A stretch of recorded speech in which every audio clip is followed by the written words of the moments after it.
प्रियो एक मिस्त्री था जिसने एक लंबे अरसे से अपने मालिक के साथ मिलकर काम किया था और मालिक उसके स्वभाव से, उसके काम से बहुत खुश थे।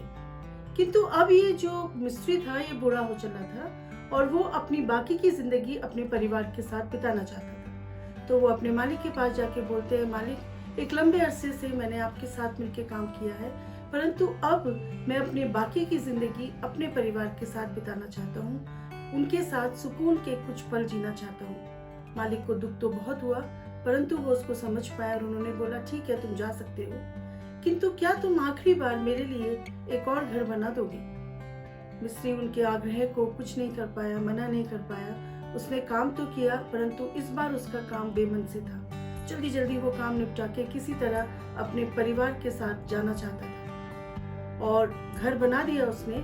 उसके बाद मालिक वहां आते हैं और उसके हाथ में चाबी देके बोलते हैं, ये घर मेरी ओर से तुम्हारे लिए उपहार है। ये खाती जो था, ये मिस्त्री जो था, ये सोचने लगा, काश यदि मुझे पता होता कि ये घर मुझे ही दिया जाने वाला है तो मैं एक अच्छा काम करता, मैं और भी अधिक मेहनत से यहाँ पर काम करता, क्योंकि ये घर तो मुझे ही मिलने वाला था। परंतु अब समय जा चुका था, अब वो कुछ नहीं कर सकता था। प्रियो, कई बार हम अपनी जिंदगी में क्या ऐसा ही कुछ तो नहीं करते? जो भी काम हम आज कर रहे हैं, वर्तमान में कर रहे हैं, उसका प्रतिफल हमें आने वाले समय में जरूर मिलता है। खुदा का कलाम इस बारे में क्या कहता है, आइए हम परमेश्वर के वचन से सीखते हैं। खुदा के कलाम के साथ एक बार फिर से आपको पास्टर रैना का सलाम। प्रियो, वचन में लिखा हुआ है कि जिंदगी का मूल्य भोजन से और शरीर का मूल्य कपड़ों से कहीं ज्यादा है।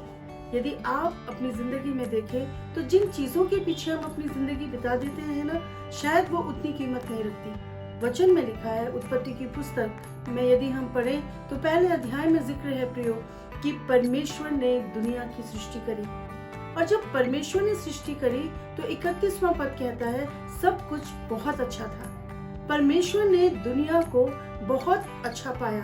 परंतु आज जब हम अपने आसपास देखते हैं, बहुत सारी चीजें हैं जो हमारी इच्छा के विपरीत में होती हैं। बहुत सारी अशांति है, निराशा है, द्वेष है, लड़ाई है, झगड़ा है, कुरीति है, बुराई है। ये सब चीजों के मध्य में हम बड़े होते हैं और इन सब चीजों के बीच में अपने आप को स्टैब्लिश करने की जद्दोजहद, हम अपना नाम बनाना चाहते हैं उस भविष्य के लिए जो हमने देखा ही नहीं है। मरने के बाद मेरे नाम को लोग याद रखें, लोग मुझे जाने, मेरे नाम से मुझे जाने, जबकि कल हम वहां पर होंगे ही नहीं।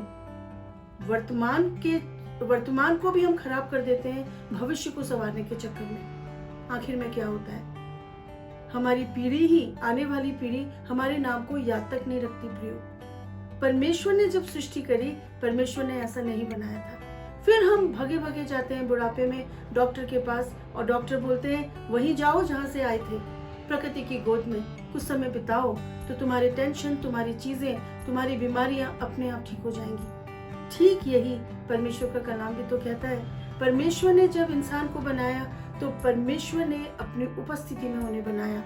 इतनी सारी चीजों के मध्य में हम अपने जीवन का अर्थ खो चुके हैं। एक बहुत ही बुद्धिमान राजा था प्रियो, उसका नाम था सुलेमान, और उसने लिखा, सब कुछ व्यर्थ है और वायु को पकड़ना है। अपने बच्चों के समय में, जब बच्चे छोटे होते हैं, हम उनके फ्यूचर को संवारने के चक्कर में बहुत सारा समय उनके साथ नहीं बिता पाते। पैसा तो होता है, चॉकलेट्स तो होती है, चीजें तो होती है, एक से एक बढ़ के चीजें हम अपने बच्चों को देते हैं, लेकिन समय नहीं होता। और जब बुढ़ापे में हमारे बच्चे भी हमारे द्वारा ही सीखी हुई चीजों को वापस करते हैं, पैसा, घर, अच्छी चीजें, सहूलियत की चीजें, परंतु अपना समय नहीं, तो फिर हम क्यों कंप्लेन करते हैं? जो बोया उसी का तो फल हमें मिला। परमेश्वर हमारे वर्तमान में हमें एक अर्थ देना चाहता है प्रियो। यदि आज हम अपना समय सुकून के साथ बिता पाते हैं तो ये गारंटी है कि आपका आने वाला समय भी सुकून के साथ बीतेगा।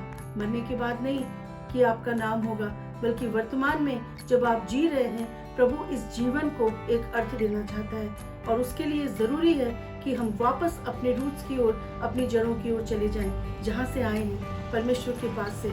और परमेश्वर का वचन कहता है, यदि तुम स्वर्ग राज की खोज करो तो ये चीजें तुम्हें यूं ही मिल जाएंगी। यदि परमेश्वर के करीब हम रहते हैं, परमेश्वर सुकून देता है, शांति देता है, हमारे जीवन में प्रसन्नता देता है प्रयोग, जिसके चलते हम एक सुकून भरा जीवन व्यतीत कर सकते हैं। प्रभु इस कलाम के द्वारा आपको बहुत से आशीष दे।